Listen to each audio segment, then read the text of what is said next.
Bonjour Aurélie, Bonjour Fabienne. comment vas-tu aujourd'hui? Super bien. Et toi? Bah super bien. On a un temps qui est magnifique à Montélimar, ça fait du bien. On manquait un peu de soleil ces derniers jours. Alors, je suis ravie que tu aies accepté mon invitation de participer aux interviews aujourd'hui. Donc Aurélie, tu as 41 ans, tu es maman de deux enfants, tu habites à Montélimar et tu as un joli chemin de vie euh, où donc une première partie de vie tu étais traductrice et puis tu as transformé certaines choses au niveau professionnel notamment. Est-ce que tu peux nous parler un petit peu de ton parcours? Ben oui, oui, merci. Merci à toi pour cette interview, hein. Avec plaisir. Alors oui, effectivement, j'ai toujours adoré la communication, les langues, voilà, les étrangers, enfin, échanger avec les autres. Et donc, je me suis lancée dans la traduction. Voilà, j'ai fait des études de traduction, j'ai travaillé à Paris, j'ai travaillé à Lyon. Et finalement, je me suis mise à mon compte et je suis retournée sur Montélimar, ma ville natale. Oui, Où j'ai eu mes deux enfants et où voilà effectivement mon parcours de vie a un peu changé parce que j'ai développé des douleurs chroniques oui, qui ne trouvaient pas de solution allopathique et qui m'ont finalement conduite à découvrir les décodages biologiques d'accord. et l'expérimenter moi-même avant de me former et d'essayer d'aider les gens. D'accord. Donc ça veut dire que donc j'ai beaucoup entendu de situations comme la tienne. Tu es allé consulter ton médecin généraliste, voilà, et qui t'a sûrement prescrit des médicaments. Euh, et est-ce que tu as déjà testé voilà le système classique en prenant des traitements classiques, oui, et Oui. tu as vu que ça ne t'était pas bénéfique en fait. En fait, la question s'est toujours posée pour moi de savoir à quoi ça servait, quel était le sens en fait des traitements qu'on pouvait nous prescrire. D'accord. Et donc, suite à mon problème, voilà, j'ai consulté beaucoup de médecins qui me disaient, bah, prenez ci, prenez ça. Je me dis, mais en fait, moi, je ne comprends pas pourquoi j'ai ça déjà. En plus, vous savez même pas ce que j'ai exactement. Vous me donnez un traitement pour pallier les douleurs, ce qui est bah, déjà sympa, mais je voulais vraiment comprendre le fonctionnement de mon corps et pourquoi finalement il Oui. s'exprimait de la sorte. Voilà. Donc j'avais déjà un petit peu quelque chose qui était de l'ordre du sens. De toute façon, voilà, Oui. dans mon métier, le sens c'est hyper important. Et au final, quand j'ai découvert voilà, le décodage biologique et bah, grâce à ma thérapeute aussi et à son mari qui est formateur hein, toujours, et bien là, voilà, c'était la révélation. Et je me disais, enfin, je comprends ce que dit notre corps et pourquoi il s'exprime. Et ça, c'était chouette. Du coup, tu as trouvé tout de suite la bonne thérapie ou tu as tâtonné un moment Alors, j'ai essayé beaucoup comment? de choses, hein. Enfin, oui, j'ai essayé beaucoup de choses. J'ai été voir des ostéopathes, bien sûr. J'ai fait des shiatsu. Qu'est-ce que j'ai fait? Et puis, j'ai fini par voilà, arriver chez un kinésithérapeute qui faisait aussi de l'ostéopathie et qui m'a donné du coup cette piste-là, voilà, le décodage biologique, que je ne connaissais pas D'accord. finalement. Et D'accord. dans laquelle je me suis complètement voilà, lancée et puis avec succès, quoi. Parce qu'après, effectivement, mes douleurs sont parties. D'accord. Alors, du coup, c'est ce qui a semé la graine en toi de ce futur changement professionnel. Donc, de cette expérience, tu décides de te former au décodage biologique. Oui, je commence en fait, je me dis, mais c'est vraiment très intéressant. Et encore une fois, je voulais comprendre comment ça fonctionnait.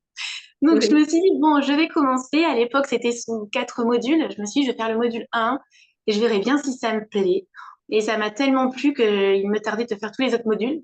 Et après, je me suis dit, mais en fait, ça me parle beaucoup, ça me plaît, c'est vraiment super, quoi.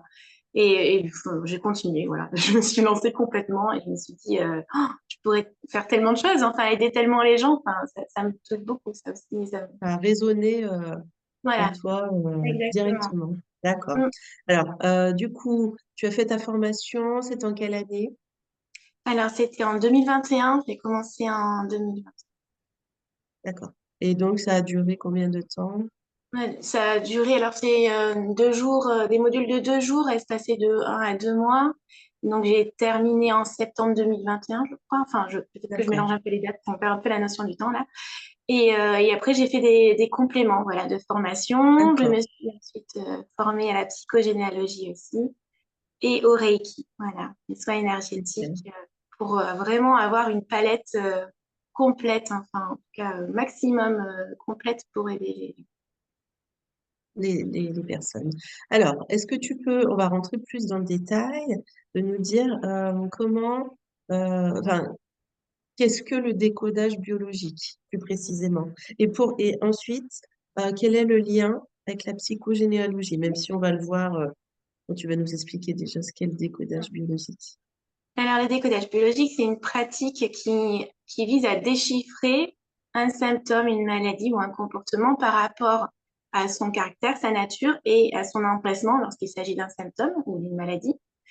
Par rapport à, du coup, à cette localisation, à cette nature, on va vraiment cibler un événement émotionnellement fort particulier dans la vie de la personne et on va remonter du coup dans le fil du temps en fait pour essayer de voir quand cet événement-là précis s'est produit dans la vie de la personne. Donc voilà, c'est vraiment une question de remonter de façon très ciblée dans la vie de la personne pour vraiment trouver l'événement qui a programmé la maladie, les symptômes, le comportement. Parce que les symptômes sont vraiment des réactions de l'inconscient pour nous aider à affronter certaines situations. Voilà, il n'arrive D'accord. pas présent, en tout cas. Donc, c'est l'expression le mal a dit. C'est Euh, exactement ça. Voilà. ouais, Qu'est-ce que nous dit effectivement, qu'est-ce ouais, qu'exprime notre corps par rapport, voilà, avec ces symptômes, avec ces maladies ou ces comportements jugés anormaux, en tout cas qui nous agacent ou qui nous enquiquinent en tout cas. Et voilà, remonter à la source même du problème pour en fait apaiser l'inconscient, comprendre et du coup apaiser par là.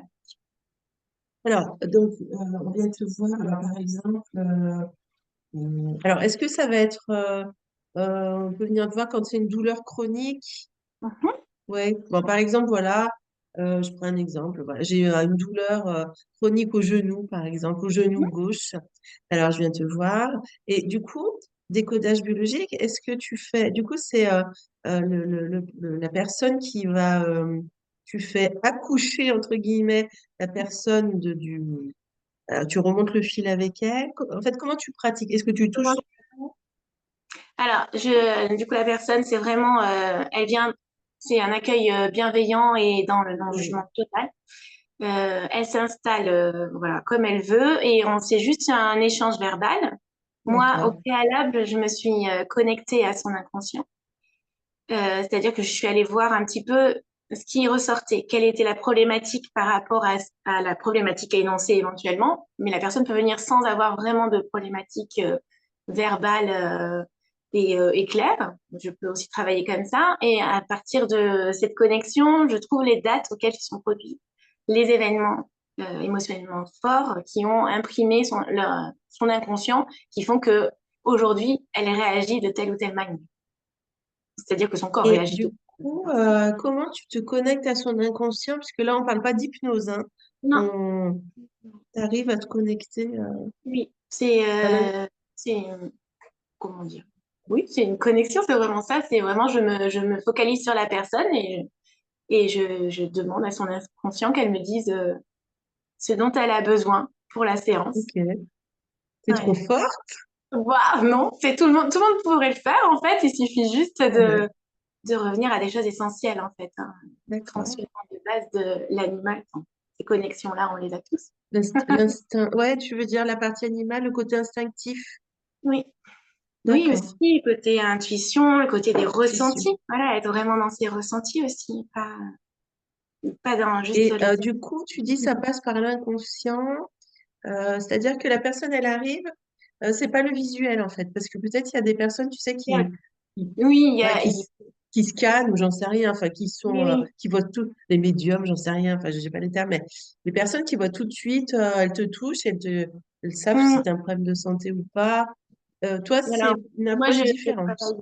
Ouais, voilà, je travaille plutôt avant que la personne arrive. Je peux aussi travailler devant elle, c'est pas un problème, mais en général, je travaille par rapport, enfin, sur elle avant. Et comme D'accord. ça, on rentre dans le vif de l'action tout de Ah suite. ouais, sujet. Donc, j'ai une situation, voilà, une phrase, vraiment une situation qui décrit exactement ce qu'elle a ressenti. En tout cas, c'est vraiment, on part sur les ressentis, hein, c'est ce qui imprime l'inconscient. Et de là, voilà, on part eh ben, dans cette situation, ça résonne. Il y a quelque chose, voilà, bah oui, c'est exactement. En général, j'ai rarement des gens qui me disent non, vous êtes complètement à côté de la plaque. Donc, normalement, effectivement, c'est totalement ce que je ressens et ce qui D'accord. me parle là, parce que le symptôme apparaît en général bah, parce qu'il a été déclenché par un événement qui ressemblait à l'événement initial que nous, on recherche, hein. Donc, Oui. ça va parler en général pour quelque chose de très récent à la personne. Et nous, on va aller, du coup, dans le temps, avec les dates que j'aurai trouvées, euh, pour voir ce qui ressemble à la situation qui a été vécue plus récemment et qui a fait que la personne est dans cet état-là au jour. D'accord. Ouais, c'est assez bluffant comme approche. Ouais, c'est hyper intéressant. Du coup, on comprend maintenant le lien avec la psychogénéalogie, puisque Mm. au-delà donc du symptôme, au-delà même voilà, on va dire de la partie physiologique, pour toi, donc l'origine, elle est logée dans l'inconscient et elle peut remonter à très loin. Voilà, c'est ça. Donc, Ouais. on va toujours aller gratter dans la vie de la personne parce qu'effectivement, on a quand même beaucoup de choses qui nous stressent, qui nous émeuvent, qui nous touchent, hein, dans notre vie quotidienne. Donc, on va quand même voir ce qui se passe dans la vie de la personne, ce qui s'est passé. Et après, au-delà de ça, moi, je vais toujours un peu voir ce qui s'est passé chez les parents, ce qui s'est passé au-delà. Et j'avais, voilà, pour la partie psychogénéalogie, j'avais vraiment envie de faire des recoupements logiques aussi. Voilà, c'est toute une base de logique, c'est le décodage biologique aussi pour Oui. Ah oui, vraiment oui, oui. remonter de façon claire dans l'arbre généalogique et trouver vraiment les liens qui se sont faits et qui font que bah, ça nous impacte, nous, à notre échelle. D'accord. Alors là, c'est sûr que oui, ça c'est très difficile oui, à en prendre conscience seul. Mm. Euh, et là, donc là, c'est pareil. Comment, au cours de l'échange, c'est toi avec des questions clés qui va permettre à la personne d'aller rechercher bah, dans ses souvenirs, alors du coup, ou pas souvenirs, ou même pas, oui, dans l'inconscient, quoi. Oui, c'est ça. Alors, déjà, le fait d'énoncer la situation, comme je disais de départ, l'inconscient, lui, il a capté de quoi je parle. Donc, même D'accord, si la personne, par rapport aux dates que j'énonce, elle ne voit plus, elle ne voit pas de quoi je parle exactement à ce moment-là, en tout cas de sa vie, c'est pas forcément grave. L'inconscient, lui, il a capté qu'on était sur ça et que bah, aujourd'hui tout est OK et il peut lâcher le stress. Et par rapport à la situation familiale et du coup aux ancêtres, on va vraiment partir sur, eh bien, par rapport à la problématique exposée, effectivement, est-ce que c'est une problématique de santé ou une problématique d'être, on va dire. Par exemple, je n'arrive pas à garder un travail plus de 3 semaines, je n'arrive pas à avoir de promotion ou des blocages même relationnels, hein, dans le couple ou avec les amis, etc. On va aller voir un petit peu ce qui se joue dans la vie des ancêtres. Alors, du coup, on va aller aussi sur des suppositions. On est bien d'accord qu'on n'a pas tout l'historique de notre arbre, hein, loin de là. Mais on va partir sur les liens que l'on peut faire par rapport à la place de la personne dans sa fratrie et à la place des personnes au-dessus dans l'arbre, dans leur fratrie, voir les liens qui se font par rapport aux dates de naissance aussi et de décès. Est-ce qu'il y a quelque chose qui est revécu par le consultant qui appartient à quelqu'un d'autre de son arbre? d'accord. Ah, c'est passionnant. Euh, du coup, oui, alors la psychogénéalogie, c'est vrai que j'avais pas fait attention au terme, donc la généalogie, les ancêtres, et l'approche psychologique de la lignée, quoi. Enfin, quelle est la différence? On entend beaucoup parler en ce moment de soigner effectivement ce lien, nos aînés, etc. Euh, Toi, est-ce que ça rejoint un peu ce travail au final de, comment dire?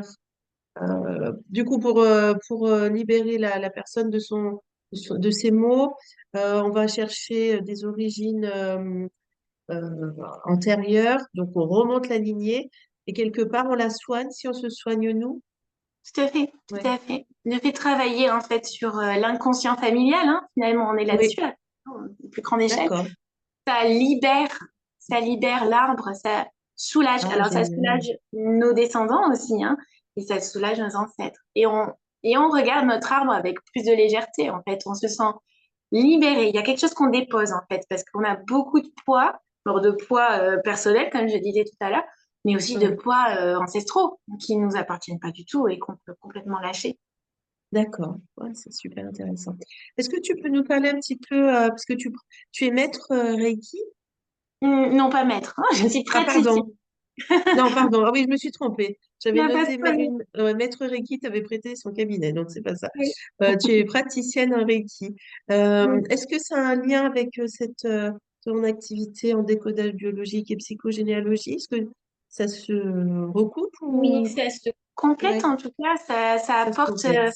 vraiment un apaisement. J'aime bien le proposer après une séance de décodage biologique, à laquelle j'associe toujours la psychogénéalogie. Quasiment systématiquement, il y a une part de psychogénéalogie dans mes séances de décodage biologique. Et j'aime bien proposer une séance de Reiki après pour vraiment lâcher, vraiment reposer le corps, le mental en pause, on rééquilibre les énergies et on prépare à la mise à jour. Moi, c'est vraiment le décodage biologique, c'est vraiment une mise à jour qu'on lance à partir du moment où on fait la séance et qui prend plus ou moins de temps selon les personnes. Donc, les personnes repartent toujours avec une date de fin de séance qui n'est pas le jour où on s'est vu. Donc, il y a un travail qui se fait en inconscient, donc en arrière-plan. Moi, j'aime bien dire ça. C'est vraiment comme un ordinateur fait sa mise à jour. Et ça prend plus ou moins de temps selon les programmes qui sont installés et selon voilà le sujet traité. Et du coup, on part sur des fois plusieurs jours, voire plusieurs mois de Ouais. mise à jour, ce qui ne veut pas dire qu'on est mal pendant 6 mois, c'est pas du tout ça. Mais j'aime bien préparer voilà le corps des consultants à tout ça, à ce réajustement finalement. Voilà. D'accord. Oui, c'est ce Ça que apporte j'allais te vraiment. demander. J'allais te demander s'il suffisait d'une séance ou au contraire si c'était un travail sur plusieurs semaines, voire Alors, bon. en général, une séance, ça dépend, mais en général, une séance peut suffire à une problématique. Mais du Ok. coup, ça prend du temps tout seul, voilà, les consultants tout seuls, après, de façon complètement inconsciente, font leur travail de mise à jour et de régularisation finalement de la situation. Et je les laisse voilà, voguer seuls, même s'ils peuvent tout le temps me contacter s'il y a quoi que ce soit. Mais on fait le point après la date de fin de séance que je leur ai donnée en fin de première séance, en tout cas, voilà. Et on voit s'il reste quelque chose, s'ils veulent travailler sur autre chose. Et puis si c'est OK, c'est OK pour eux. Et puis voilà. Mais il y a aucune obligation à revenir pour la même problématique. Normalement, la même problématique, elle n'existe pas. Ça dépend des problématiques, encore une fois. Ça dépend des personnes aussi. Mais en général, il peut suffire une séance. Et après, c'est à la personne de voir vraiment, il n'y a aucun calendrier avec moi, les gens sont libres de faire comme ils veulent dans Quels sont leur... les... Pardon, excuse-moi, je t'ai coupé. J'ai cru que tu avais terminé. Est-ce que tu as des clients qui te font des retours, justement, de te dire, voilà, quel est le résultat, enfin, comment ils se sentent après avoir travaillé avec toi? Oui, oui, il y en a beaucoup. Suite à la séance, genre le lendemain, je demande toujours comment la personne Ça gère la va? situation, hein, la pré-séance, vraiment. Et souvent, ils sentent un poids, là. Ils sentent qu'il y a quelque chose qui s'est déjà amorcé. Ouais. Et il y a une libération qui se crée, vraiment. Et puis après, bon, il peut y avoir des petites vagues pendant cette mise à jour où voilà, il y a des états émotionnels un petit peu différents, ou alors les gens, c'est OK pour tout le reste, et c'est chouette. Mais des fois, il y a des petits ajustements donc, qui se font avec légèrement des appuis, voire pas. Donc. Et à la fin voilà, de la fin de cette séance, après ces laps de temps de mise à jour, il y a la plupart des personnes, en tout cas, qui m'ont fait des retours parce qu'il y en a qui n'en font pas et c'est OK aussi, et bien sont contentes. et puis ils reviennent pour autre chose, du coup. Donc, Ah, super, c'est oui. génial. Est-ce Et on que, travaille sur, c'est vraiment une boule à facettes, hein, l'inconscient, on est sur une problématique ciblée, certes, mais comme je travaille sur ce que l'inconscient a besoin d'entendre le jour de la séance, je touche plusieurs points et eh des fois, oui, je travaille sur plusieurs petites problématiques que la personne n'avait pas conscientisées, en tout cas, et ok, du coup, voilà, qui la font évoluer d'une certaine manière sur d'autres plans. Mais du coup, c'est sympa super, d'avoir des retours, oh, mais du coup, je me sens plus à l'aise pour faire ci ou ça, alors que c'était pas c'est bien. la problématique initiale énoncée. Et du coup, je trouve que c'est vraiment Oh, chouette. génial. Est-ce que du coup, pour toi, c'est un métier qui t'épanouit? On le sent, hein, on le sent bien, mais bon, je pose la question quand même. Oui, oui, carrément, carrément. Ouais, tu as C'est trouvé super. du sens là. Et c'est exactement ça. J'ai enfin trouvé du sens, de la logique et Mm. puis voilà, de l'aide. Enfin, j'aide, donc c'est chouette. Ah, c'est super. Génial. Donc, merci, merci. Je suis tellement contente, voilà, tous les gens que j'interviewe, bah, il y a pas de hasard, hein. C'est des gens qui ont trouvé leur juste place. Et du coup, ça me convainc, hein, dans l'idée qu'il faut absolument qu'on arrive aujourd'hui si on n'est pas bien dans une situation, son travail, je sais pas, on est dans une relation douloureuse, etc. C'est important, je crois, aujourd'hui, bon, déjà d'y réfléchir, si possible d'en sortir, mais si c'est douloureux, pour trouver sa juste place à tous les niveaux. Parce qu'aujourd'hui, on a besoin de gens comme ça. Chacun, quand aura trouvé notre juste place, et ben la mécanique vertueuse va se mettre en place et on va chacun contribuer à faire avancer le monde, les choses, les gens. Voilà, on est tous là. Pour moi, on a tous un rôle très précis, mais c'est à nous de le trouver. Voilà. Et normalement, la vie nous oriente, puisque donc toi, c'est ton expérience personnelle, ton vécu qui t'a amené à trouver alors, comment on peut appeler ça? Cette pratique, Oui. méthode? Ouais, pratique, ça te va bien. Ok. Alors, est-ce que tu peux nous expliquer comment on peut faire pour te contacter, Aurélie? Oui, mais on peut contacter. Alors, j'ai un site internet, c'est le Oui, www.éveildusens.com. voilà, Non, donc je suis sur les réseaux, sur Facebook, c'est l'éveil du sens tout attaché.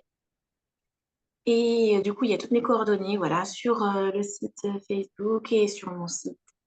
Et puis, vous pouvez taper dans Google aussi Aurélie Brock Montélimar et il y a ma fiche. d'accord. Est-ce que tu es sur Reza Lib?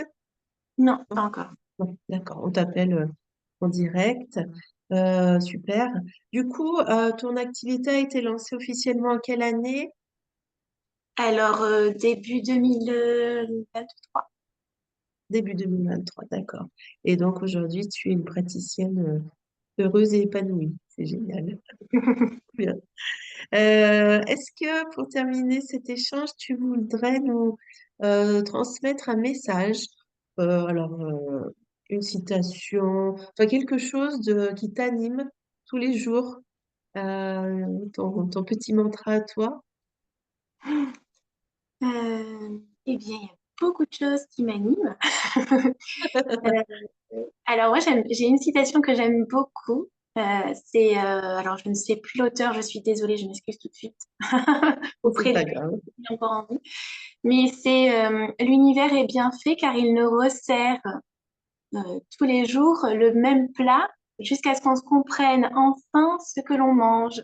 Et je pense que c'est vraiment, vraiment ça, pour Ah moi, le oui. décodage biologique. Et en fait, le corps, hein, c'est vraiment ça. Il nous exprime par un corps et cri parfois des choses qu'on ne comprend pas jusqu'à ce qu'enfin on passe à l'action et qu'on se dise, bon, voilà, il faut vraiment que je comprenne ce qu'on veut me dire. Et alors là, voilà, Oui. moi, c'est vraiment ma phrase sur ma vitrine, c'est la compréhension et le premier pas vers la guérison. Et Oui. vraiment, pour moi, c'est tout à fait ça. Comprendre pour avancer, tout simplement, déjà. Est-ce que tu peux, j'ai oublié de te demander ça, pourquoi tu appelais ton site l'éveil du sens? Eh bien, parce que le sens, pour moi, c'est hyper important. Et c'est vraiment, Oui. voilà, donner sens, donner sens à ce qui nous arrive. Parce que, bon, là, je parle du corps, mais rien n'est laissé au hasard. Vraiment, tout ce qui nous arrive, les accidents, les rencontres, Oui, etc., il n'y a oui, pas de hasard. Et vraiment, voilà, faire sens. C'est à chaque fois qu'il m'arrive quelque chose, mais qu'est-ce que ça veut me dire? Se oui. poser et vraiment prendre le temps de comprendre. Super. Bah écoute, merci beaucoup pour d'avoir pris le temps de nous parler de ton activité, Aurélie. Et somme toute, je trouve c'est une approche. Est-ce que c'est plutôt innovant? Parce que j'en entends pas beaucoup parler. Je sais pas si c'est quelque chose qui existe depuis très longtemps comme approche ou. Bah, ça existe depuis, je dirais, les prémices, il me semble, ça fait une trentaine d'années quand même, hein. Oui, oui, Voilà. oui. Mais Oui, donc c'est quand même assez récent. oui. Mais après, D'accord. il y a quand même de plus en plus de personnes formées, donc c'est chouette. Ok, c'est bien, ça se développe. Super. Merci beaucoup Aurélie pour cet échange. Je mettrai tous tes liens en commentaire de la vidéo et, euh, et j'espère qu'elle sera largement partagée pour que tu sois connue du plus grand nombre. Voilà, merci à toi et belle journée. Merci à toi aussi, Fabienne.